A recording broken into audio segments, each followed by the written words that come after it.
কেউ যদি 6টা রোজা রাখে এই শাওয়ালের 3টা লাভ হয়।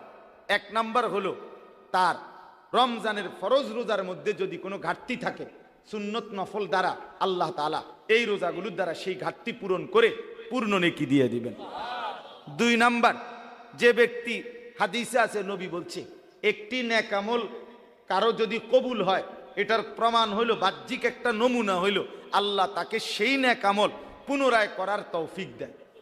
তো কারো রমজানের রোজা কবুল হয়েছে কিনা এটার একটা বাহ্যিক প্রমাণ হইল তাকে আল্লাহ পুনরায় পরের মাসে 6টা রোজা রাখার তৌফিক দিছে।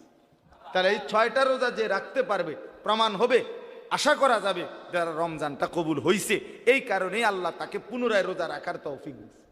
আপনারা একবার সুবহানাল্লাহ কন্ত, আবার কন্ত, আবার বলেন তো। এ কয়বার কইলেন? এই প্রথমবার বলার কারণে এটা কবুল হয়েছে দেখা দ্বিতীয়বার বলার তৌফিক হয়েছে, দ্বিতীয়বার এটা কবুল হয়েছে দেখা তৃতীয়বার বলার তৌফিক হয়েছে।